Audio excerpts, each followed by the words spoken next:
This happened around 2018, back when I was picking up opening shifts at my local McDonald's to pay for tuition. I usually didn't mind the early hours. The store was quiet, the customers were mostly regulars getting their morning coffee, and I got to work with Lisa, who was hands down my favorite manager. She was the cool aunt type, protective but laid back. One morning, I was scheduled to come in at 3 a.m. to help Lisa open. Occasionally, if the closing shift had been a disaster or someone had walked out, we had to go in extra early to prep the store before the 5 a.m. breakfast rush. It was one of those rare nights. The weather was awful. It was late November in Canada, so it was freezing rain, that miserable mix of ice and water that soaks you to the bone instantly. I pulled into the empty parking lot, my wipers fighting a losing battle against the downpour. As my headlights swept across the front of the store, I saw him. There was a man standing right outside the main glass doors. He wasn't huddled in the vestibule trying to stay dry. He was standing fully in the rain, hands shoved deep into the pockets of a soaked trench coat. He had a cigarette dangling from his lip, the cherry glowing bright orange in the gloom. I killed the engine but didn't unlock my doors. The guy turned his head and looked right at me. It wasn't a casual glance. It was a glare. He looked impatient, like he was angry that I had kept him waiting. I checked the lot again. No other cars, just me, him, and Lisa's SUV parked near the back entrance. Why was this guy standing in freezing rain without a car? I texted Lisa. "I'm here. There's a weird guy at the front door staring at me." A minute later, the side door flew open and Lisa came jogging out with a massive golf umbrella. She waved me over. I grabbed my bag, took a deep breath, and sprinted from my car to her umbrella. "Did you see him?" she whispered as we hurried toward the side door. "Yeah," I said, glancing back. He hadn't moved. He was just watching us, his head tracking our movement like an owl. "What is he doing?" "I don't know," Lisa said, locking the heavy steel door behind us.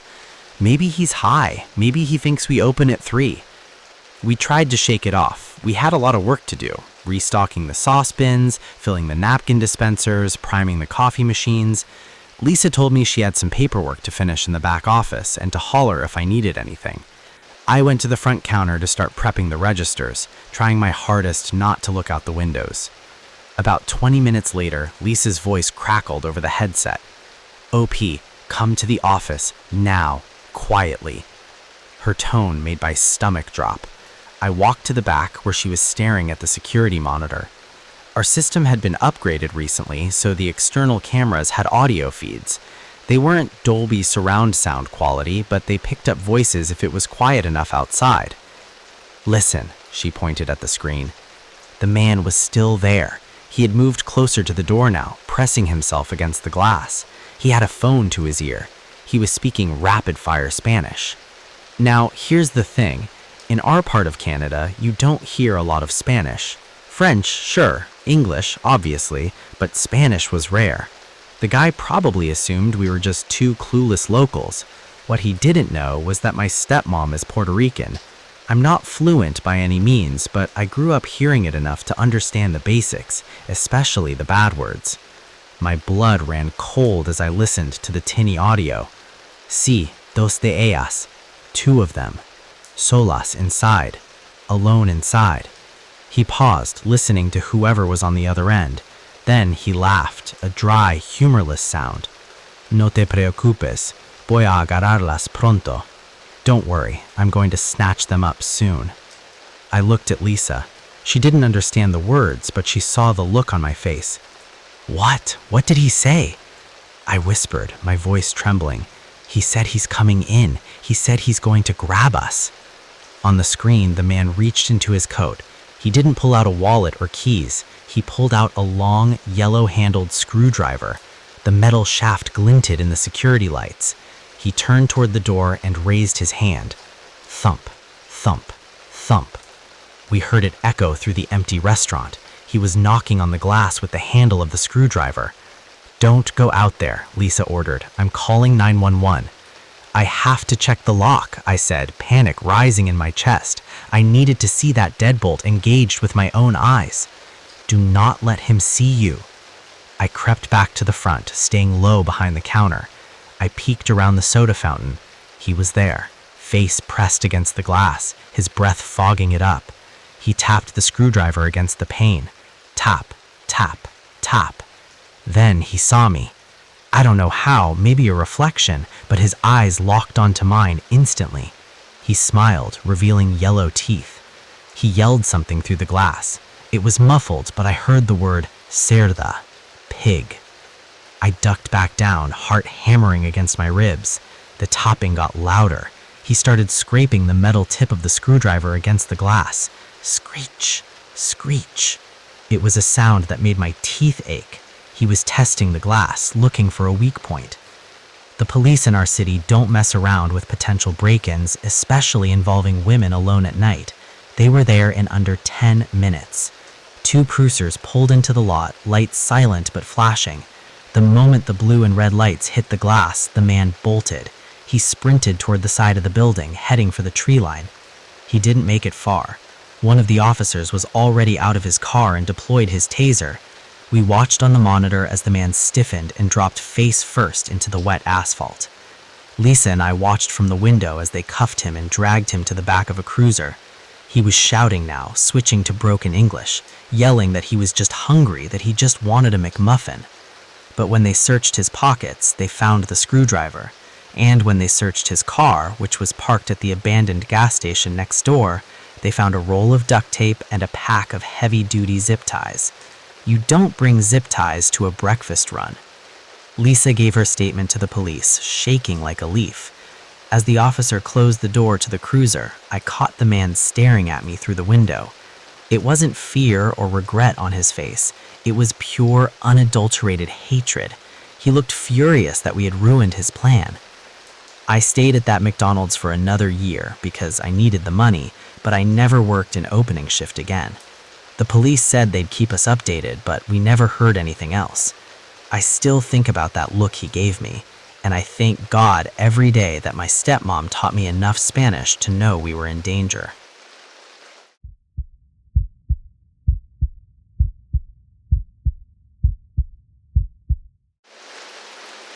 I worked at my local McDonald's for 2 months tops back in 2016.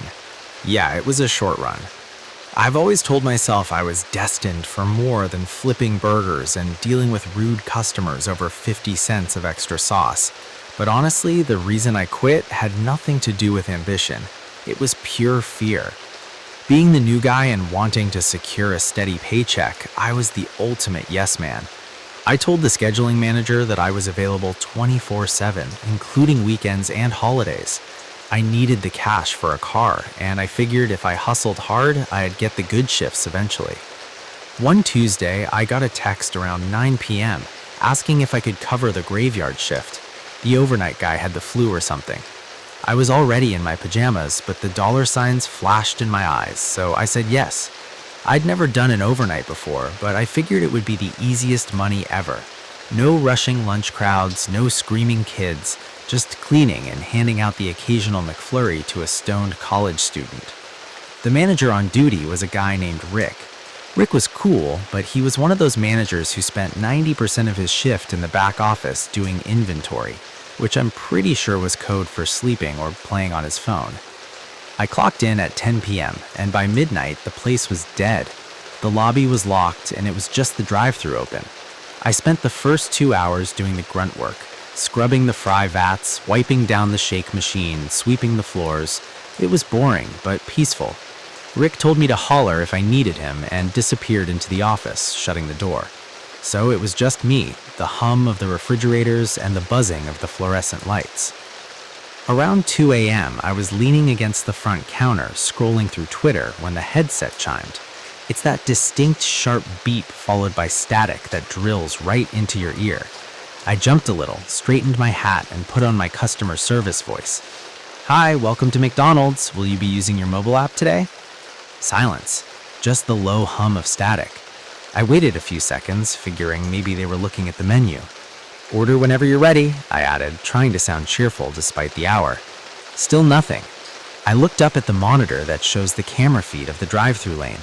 It's a grainy black and white screen, terrible quality, but usually you can see the headlights or the outline of a car. The lane was empty, not a single car. I figured it was a glitch. Sometimes the sensors trip if a stray cat runs across the pad or if the wind blows a piece of trash the wrong way. I shrugged it off and went back to my phone. 5 minutes later, beep! The static was louder this time. I looked at the camera immediately. Empty. Absolutely nothing there, but the sensor was engaged, meaning the timer was running. "Hello, McDonald's?" I said, a little more annoyed this time. "Is anyone there?" Through the static, I heard a sound. It wasn't a car engine. It sounded like wet dragging, like someone dragging a heavy, wet mop across concrete. Slap, drag, slap, drag. It lasted for about 10 seconds, and then the headset clicked off. I took the headset off and stared at it. That was weird. I walked over to the drive-thru window, the first window where you take the money, and peered out into the darkness. The parking lot lights were dim, casting long orange shadows. There was nothing out there but the empty menu board and the dumpster enclosure. I told myself I was hearing things, sleep deprivation, right? I went back to the front and started restocking cups just to keep moving. The silence in the store felt heavier now. You know that feeling when you're alone but the air feels thick like someone is standing right behind you? That's what it felt like. Beep! I nearly dropped the stack of cups. I jammed the headset back against my ear. This time, there was no static. It was crystal clear. "Can I help you?" I stammered, my heart hammering against my ribs. "Open," a voice whispered. It sounded distorted, like a recording played backwards and then slowed down. "Open it." I froze. "Excuse me? Sir, I can't hear you very well." "Open the window," the voice said, clearer this time. It sounded right next to the microphone. "I'm cold." I ripped the headset off and threw it on the counter. "Rick!" I yelled, running towards the back office. I didn't care if I looked like a wimp. I banged on the door. Rick opened it, looking groggy and annoyed, holding a half-eaten burger. "What? What is it?" "Someone is messing with the drive-thru," I said, breathless. "They're whispering weird stuff. I can't see a car in the camera." Rick rolled his eyes. "Probably just some teenagers pranking us. Ignoring them makes them go away." "No, man, it sounded wrong. Can you check the external cameras?" He sighed, stepped out, and walked over to the security monitors in the office. He cycled through the views. The lobby, the kitchen, the back door, and finally the drive-thru lane. "See?" Rick pointed at the screen. "Empty. Nobody at the speaker. Nobody at the window. You're hearing things, kid. Go back to work." He shut the door in my face. I felt like an idiot, but I also felt terrified. I walked slowly back to the front. I didn't put the headset back on. I just left it on the counter, turning the volume up so I could hear if it beeped. I stood near the fry station, as far away from the windows as I could get while still being on the floor. Everything was quiet for maybe 20 minutes. I started to calm down, thinking maybe Rick was right. Maybe it was a glitch or some interference from a radio signal. Then I heard the tapping. Tap, tap, tap. It wasn't coming from the headset. It was coming from the second drive-thru window, the handout window where I was standing. The glass was covered by a heavy metal shutter that we pulled down during slow periods, but there's a small gap at the bottom. The sound was distinct. A nail on glass. Tap, tap, tap. I stopped breathing. I stared at the window. The safety latch was engaged, and I knew I locked it. I backed away towards the bun racks, my eyes glued to that window. Suddenly, the handle on the window jerked. Someone was outside, trying to pull it open. The metal rattled violently against the frame. Clang, clang, clang. It wasn't the wind. Someone was pulling on it with serious force. "Rick!" I yelled, backing up until I hit the heated landing bin. The rattling stopped instantly. The silence that followed was worse than the noise. I stood there, paralyzed, waiting for the glass to shatter. Then the headset on the counter, 10 feet away from me, crackled to life on its own. The volume was all the way up, so it echoed through the empty kitchen. "I can see you inside," the voice whispered. It wasn't distorted anymore. It was a man's voice, calm and flat. I didn't wait for Rick. I didn't clock out. I grabbed my keys from my pocket and bolted out the back emergency exit, setting off the alarm. The screeching siren pierced the night, but I didn't care. I sprinted to my car, jumped in, and locked the doors. As I peeled out of the parking lot, my headlights swept across the drive-thru lane. There was no car, there was no person, but the drive-thru window, the one I had watched rattle, the one I knew was locked, was standing wide open, swinging gently in the wind. I never went back to pick up my last check. I ghosted them completely. I don't eat fast food late at night anymore, and I definitely don't go through drive-thrus. I keep telling myself it was just a prank, some guy hiding in the bushes with a walkie-talkie trying to scare the new guy, but I know what I heard, and I know that window was locked from the inside.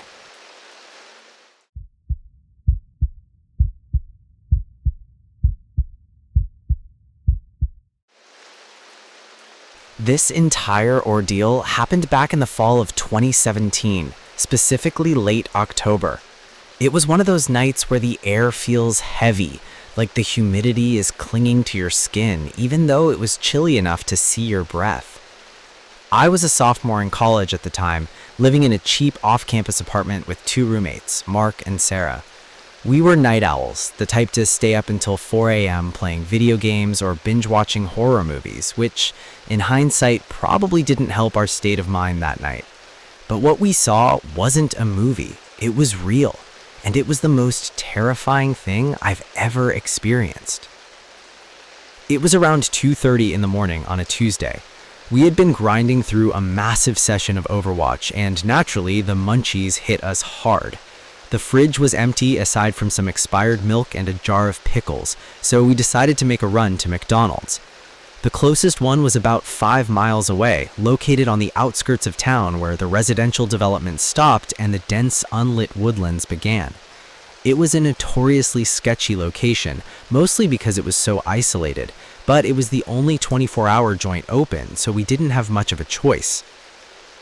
I drove my beat-up 2008 Honda Civic. The thing was a death trap. The muffler rattled, the suspension was shot, and the passenger side window stuck if you rolled it down too far. Mark called shotgun and Sarah hopped in the back.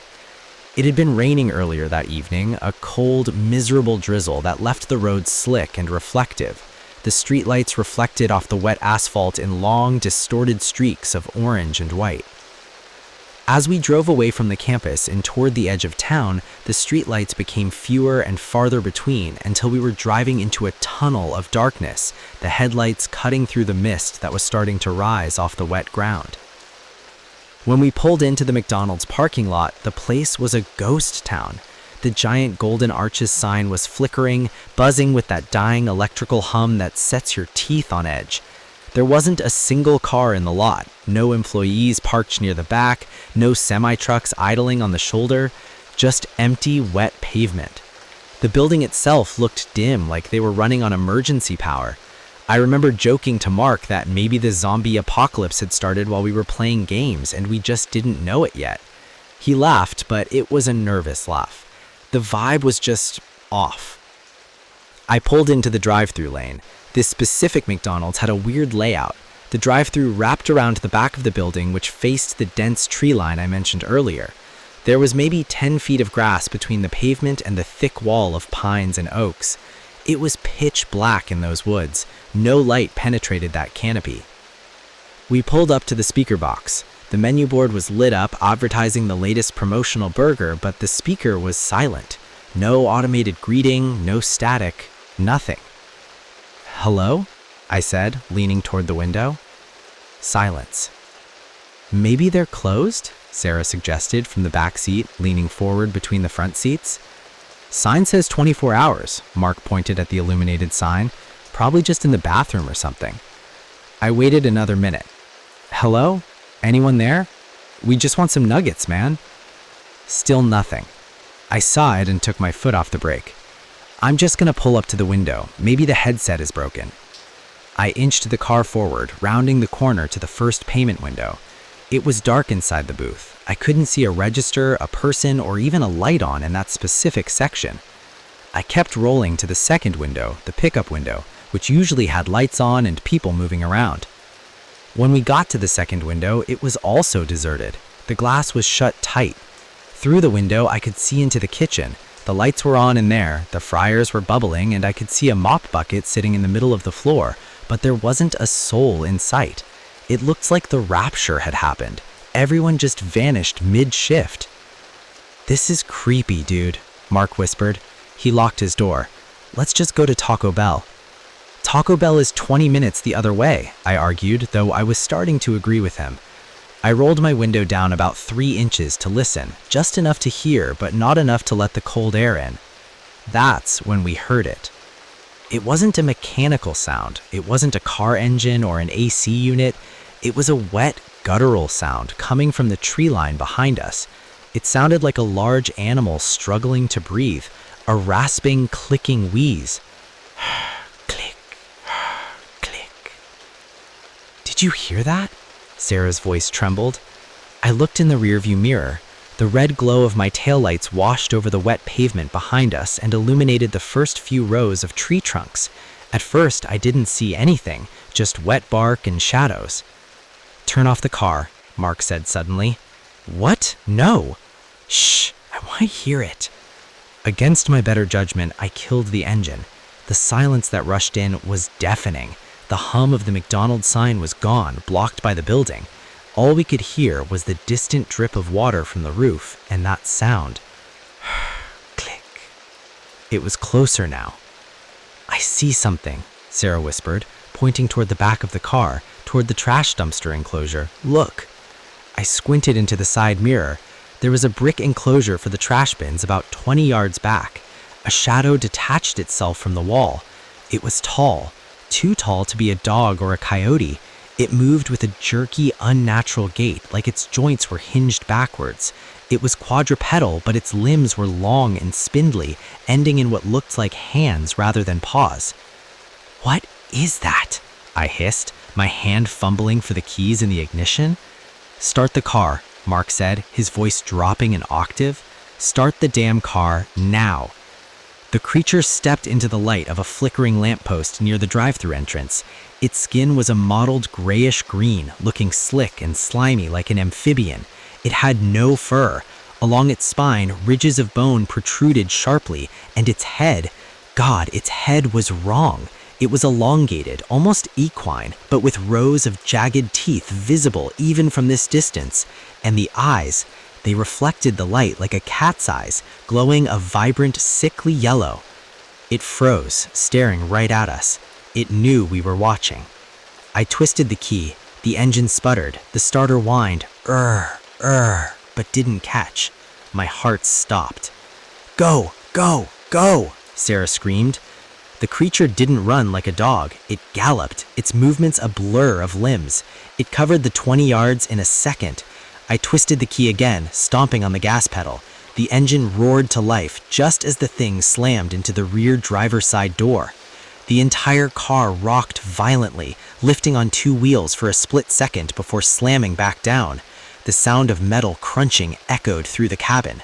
Sarah screamed, scrambling to the other side of the back seat. I threw the car into drive and floored it. The tires spun on the wet pavement, squealing and smoking, giving us 0 traction. We were sitting ducks. The creature scrambled up the side of the car. I saw a hand, a clawed 3-fingered hand, slam against my window. The glass cracked. A spiderweb fracture bloomed right in front of my face. I could hear it hissing, like steam escaping a pipe.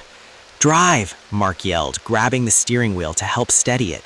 The tires finally caught the pavement. The Civic shot forward, fishtailing wildly. I almost sideswiped the pickup window booth, taking off my side mirror in the process. I didn't care. I kept the pedal mashed to the floor. As we rounded the corner of the building, I looked in the rearview mirror. The creature was on the roof. I could hear its claws digging into the metal, scraping and tearing. The roof of the car was denting inward above our heads. Thump, thump, scrah! "Get it off! Get it off!" Sarah was hysterical, curled into a ball on the floorboard. I swerved hard to the left, jumping the curb and tearing through the grass to get to the exit. The sudden jolt must have dislodged it. I heard a heavy thud and a roll near the trunk. I didn't stop to look. I sped out of the parking lot, blowing through the red light at the intersection and merging onto the main highway, doing 80. I was shaking so bad I could barely keep the car in the lane. Mark was looking back, his face pale as a sheet.